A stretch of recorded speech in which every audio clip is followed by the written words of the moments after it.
आगे बढ़ते हैं और अब हमारे साथ प्रकाश दीवान जुड़े हैं। उनसे समझते हैं कि इस समय मार्केट में उनकी क्या रणनीति होने वाली है। Prakash ji, good morning.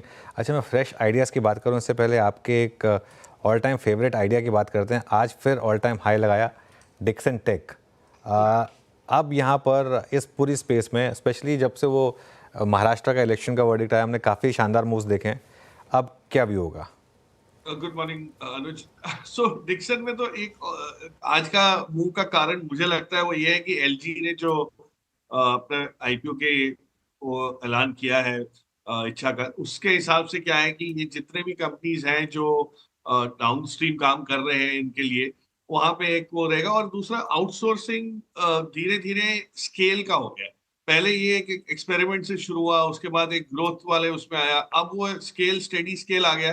तो डिक्सन के साथ एम्बर के साथ जो एडवांटेज है वो ये है कि उतार चढ़ाव अगर क्वार्टरली बेसिस पे आता भी है, लेकिन अगले कुछ सालों में ये एक बहुत बड़ी स्ट्रॉन्ग फ्रेंचाइज बिल्ड करके दे रहे हैं जो आपको जनरली मिलना बहुत मुश्किल हो जाती है। सो बहुत अच्छा इंस्टीट्यूशनल पिक है। रिटेल इन्वेस्टर्स के लिए महंगा लगेगा और थोड़ा सा सावधान भी रहना चाहिए, क्योंकि वैल्यूएशन जिस हिसाब से कभी कभी करेक्शन भी इसमें डीप आ सकता है। तो आई वुड रिकमेंड कि रिटेल इन्वेस्टर इसको देखें, लेकिन हाँ, जिनके पास है वो इसको इसको बनाए रखें अपनी पोर्टफोलियो में पोजीशन, और अपने निवेश अपने सलाहकार से बात करके समझ के ये देखें कि इसको ऐड करना है कि नहीं, या कौन से लेवल पे ऐड। ओके, तो डिक्सन टेक एक ऑल टाइम फेवरेट और डिप्स पर खरीदने का एक मौका आपको अभी भी मिल रहा है। आज की जो बड़ी हेडलाइन है वो क्लियरली गोदरेज कंज्यूमर ने ही ग्रैब कर ली है। इसी पर हम पहले भी काफ़ी चर्चा कर चुके हैं, लेकिन ये पेन कितना और परसिस्ट करता हुआ दिखाई देगा, क्योंकि आई एम जस्ट सरप्राइज। उन्होंने जो कहा तो कहा, लेकिन मिड क्वार्टर में इससे पहले कभी भी किसी भी एफएमसीजी कंपनी ने ऐसे बयान नहीं दिए हैं। तो maybe the company is preparing us for the worst. Can it become worse than what they've already mentioned? मुझे डर उस बात का है, शायद यही वजह है कि वो स्टॉक 10% नीचे है। प्रकाश, गुड मॉर्निंग हर्षदा।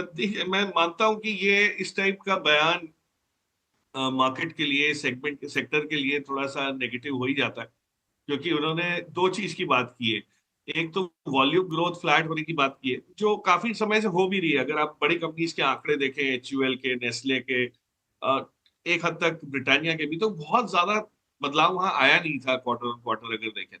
लेकिन ये समझ भी आ रहा है कि जो आरबीआई के जीडीपी के अनुमान के आंकड़े हैं अर्चिता, उसमें साफ जाहिर है कि हम 40-50 बेसिस पॉइंट कम ग्रो होने वाले हैं। तो अगर ग्रोथ नहीं है, फीकी है, तो नेचुरली ये कंजम्पशन को थोड़ा सा समय लगेगा। लेकिन जो सरकार ने नए कदम उठाना शुरू किया है, जो एक्सपेंशन कैपिटल एक्सपेंडिचर का शुरू किया है, वो कहीं ना कहीं जब पर्कुलेट होगा तो आपको वापस एक इसमें बदलाव आता हुआ दिखेगा। तो मुझे लगता है एक लास्ट कॉल लो लेवल पे बाइंग करने का आपको मिल जाएगा। आज थोड़ा सा एक्सीडेंट सा इसलिए लग रहा है क्योंकि ये आउट ऑफ द ब्लू आया, कहीं अनुमान नहीं था और एकदम से ये न्यूज आ गई। बट रूरल कंजम्पशन साइड पे देखे थे, गोदरेज के स्टैंड अलोन बिजनेस में ठीक है, थोड़े बहुत साबुन बिकता है, तेल बिकता है, यहाँ पे वो आपके मस्किटो रेपेलेंट्स का बिजनेस है जहां उन्होंने मेंशन किया, लेकिन it is not so significant कि सारा सेक्टर को आप उसी लपेटे में ले लें। और डाबर जैसी जो ज्यादा रूरल फोकस्ड है, इमामी, डाबर, मुझे नहीं लगता वहां पे कोई होगा। एक एक सिंपल सी चीज बताऊं, आप अदानी विल्मार एफएमसीजी में ही है। अगर पिछले साल का प्रॉफिट देखें तो मुझे याद है नेट प्रॉफिट करीब 150 करोड़ था, क्योंकि नरम गया था उनका सारा साल।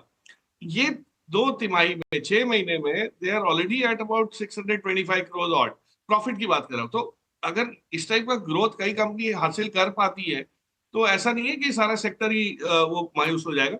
सेगमेंटल है, थोड़ा सा सेगमेंटल अप्रोच रखना पड़ेगा। प्रोडक्ट लाइन समझिए, गोदरेज के तो कितने इंटरनेशनल बिजनेसेस या प्रोडक्ट्स हैं, तो क्या उसको स्टॉक को इतना मार्क पड़ने की जरूरत है? Answer is probably no, but वो ओवरडन हो जाता है। तो आई वुड बिलीव थोड़ा सा समय दीजिए इसको कंसोलिडेट होने के लिए, और फिर इंप्रूवमेंट जैसे जैसे आएगा। बट ये मौके रखते हैं, जिसको अंग्रेजी में हम कहते हैं ना, good prices and good news doesn't go together. तो बिल्कुल। अगर खबर सही नहीं है तो भाव सही होता है। सो ये इस टाइप की चीज को समझना थोड़ा जरूरी बन जाएगा। बिल्कुल, वो हम देख चुके हैं इवन एचडीएफसी बैंक के केस में भी कि आपको दोनों चीज़ें एक साथ नहीं मिलेंगी। या तो खबर अच्छी मिलेगी या आपके प्राइस उस हिसाब से मिलेगी। अच्छा, एंजल वन की आज हम सुबह से बात कर रहे हैं, 5% ऊपर। ये हो क्या रहा है इन स्टॉक्स में, और यहाँ पर अभी भी क्या मोमेंटम आपको लग रहा है कैरी करेगा? और अगर मिस कर दिया आपने इस स्पेस को, तो क्या ये स्ट्रक्चरल तेज़ी में अभी भी पार्टिसिपेट किया जाए? गुड मॉर्निंग अनुज। अनुज देखिए, जो ये जो चीजें है ना, जो एंजल का जैसे हुआ, मूव की बात आपने की, इसमें एक सबसे बड़ा रिस्क मुझे लगता है कि बहुत कम डिफरेंशिएशन है इन सब प्रोडक्ट्स में। मतलब थोड़ा बहुत टेक में फर्क हो सकता है, एक कंज्यूमर की प्रेफरेंस ऐप पे होती है, बट ऐसा है कि कभी ना कभी कोई और प्लेयर, लेट्स से ग्रो है, अब ग्रो ने अगर कुछ नया निकाल दिया, एक ऐसा फीचर जो बहुत पॉपुलर हो गया कुछ पर्टिकुलर सेगमेंट में, तो वो वहां पे शिफ्ट होने लगता है मार्केट। तो आई डोंट थिंक इसमें इतनी वैल्यूएशन आप दे सकते हैं कि इतना वो कर सकते हैं। हाँ, जो एबिटा लेवल 70-72% का ग्रोथ जहां पे है वो सीडीएसएल में है। कुछ हद तक अच्छे एबिटा नंबर्स आपको के फिनटेक और कैम्स में है। सो ये बिजनेस है देखिए। और मैं थोड़ा सा इससे हो जाऊंगा कि आप बीएससी का खुद का जो कारोबार है, वो जिस हिसाब से एक्सपैंड किया, जबकि वो माना जाता था कि एनएससी बहुत काम कर रहा है, बीएससी में कुछ हो नहीं रहा, तो बीएससी को क्यों ग्रोथ आएगी, लेकिन बीएससी में भी ग्रोथ आई है। तो जिस टाइप के आईपीओज आ रहे हैं या क्वालिटी ऑफ आईपीओज इंप्रूव हो रहा है, मुझे लगता है कि ये मार्केट रहेगा, बहुत बड़ा बनता जाएगा धीरे धीरे। बट ब्रोकिंग में अनडिफरेंशिएटेड होने की वजह से इतने वैल्यूएशन सस्टेनेबल नहीं लग रहे। तो आई वुड नॉट बिलीव, मतलब अच्छा है, सब चला है। अगर आपको कॉम्बिनेशन लेना है तो आप जेएम फाइनेंशियल देखिए। जेएम फाइनेंशियल इस स्पेस में ब्रोकिंग साइड में भी, वेल्थ मैनेजमेंट में भी है, और बाकी काम भी है, जो फंड बेस्ड एक्टिविटी भी उसकी है। सो कहीं ना कहीं एक एक बैलेंस सा रहता है, और मुझे लगता है वो एसेट आपको अभी भी अंडर वैल्यूड मिल रहा है। ऑफ कोर्स बीच में तो थोड़ा और नीचे आ गया था, वापस से एक रिकवरी आई है, लेकिन इसको अगर लॉन्ग टर्म बेसिस पे इंटरप्रेट करें तो आपको यहाँ से काफी ऑप्शनैलिटीज है अनलॉकिंग ऑफ वैल्यू की।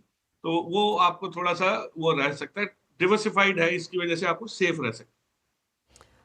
ज्वेलरी कंपनियों पर आपकी क्या राय रहेगी, और स्पेशली ये कल्याण ज्वेलर्स, पीएन गाडगिल पर मोतीलाल की एक रिपोर्ट आई, उन्होंने इनिशिएट की है कवरेज और 24% के अपसाइड की बात करते हैं।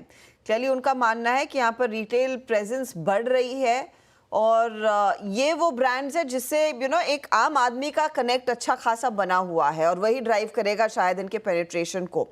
लेकिन क्या आप इस समय प्रेफर करेंगे कुछ पोजीशन रखना? अच्छा, ये देखिए, ये स्पेस तो बहुत इंटरेस्टिंग है, और जहां हम बेसिक स्टेपल्स की बिक्री के आंकड़े घटते हुए देख रहे हैं, वहां पे आप ज्वेलरी का देखिए, कारोबार जो है वो दिन बर दिन मजबूत होते जा रहा है। और एक बहुत बड़ा इम्पैक्ट ये सारी लिस्टेड कंपनीज में आपको क्यों दिख रहा है? अनलिस्टेड कंपनीज बहुत है, मतलब बहुत सारे प्लेयर्स हैं जो छोटे हैं, अनलिस्टेड हैं, रीजनल हैं। अब ये क्या हो गया है कि इस स्पेस में आप एक पिछले 2 साल का अगर डेटा देखेंगे, तो जो नए एंट्रेंट्स हैं इस स्पेस में, वो they are double of what were earlier there. तो इतने सारी छोटी छोटी कंपनीज इसके अंदर आ चुकी है और अच्छा काम कर रही है। और ये कारण इसका क्या है कि जो एसेट परचेजेस ज्वेलरी की साइड में है, वो ना सिर्फ वेडिंग सीजन से लिंक्ड है, लेकिन एक लेगेसी उसके लिए भी फैमिलीज में एक्विजिशन हो रहे हैं, बाइंग हो रही है। और मैं आपको बता सकता हूँ, अब धनतेरस के दिन हम लोग पहले गाड़ियों की बिक्री के आंकड़ों की डिस्कशन करते थे। एक छोटा सा ज्वेलर, गुजरात का रीजनल प्लेयर, जो सिर्फ एक आध शहर में ही है, उनका 17-18 करोड़ का एक दिन में सेल की बात सुनी मैंने। सो ये इस टाइप की जब चीजें होने लगती हैं, तो regionalisation of the segment is extremely strong. उसमें डिजाइन, प्रेफरेंसेस, प्राइस पॉइंट सब रीजनली डिफाइन होता है। सो आई एम नॉट सरप्राइज, इस स्पेस में इनफैक्ट हमने कुछ काम किया है, और मुझे लग रहा है कि जो कंपनीज बड़ी हैं वो तो ग्रो हो ही रही है, लेकिन जो छोटे प्लेयर्स हैं वहां पे बहुत गुंजाइश है एक री रेटिंग की, एक समझने की। लेकिन अभी थोड़ा समय है, हम लोग का भी काम चल रहा है, अभी तक कोई इसे आइडेंटिफाई नहीं कर पाए। But I am very positive on that space. तो जल्द ही आपसे शेयर भी कर पाऊंगा एक बार कुछ रिसर्च कंप्लीट हो जाएगी तो। But this segment is definitely far more promising जो हमने सोचा था उससे, क्योंकि जो पुराने थंगमिल, टीबीजेड, ये वो सब जो आए थे, वो उसके बाद एक नया दौर शुरू हुआ है जहाँ नए प्लेयर्स आए हैं, थोड़े अग्रेसिव हैं और सेगमेंटली स्ट्रांग है। ये वही कंपनी तो नहीं जिसने अपने सारे एम्प्लॉयज को एक कार गिफ्ट की थी दिवाली पे? नहीं, वो सूरत की है अनुज। अच्छा, नहीं, ये मैं जो कह रहा हूँ ये अभी लिस्टेड नहीं है। अच्छा, ठीक है, ठीक है। तो आप काम कर रहे हैं उसके ऊपर। चलिए ठीक है, प्रकाश जी बहुत बहुत शुक्रिया आज हमारे साथ जुड़ने के लिए, हमसे बात करने के लिए। मीनवाइल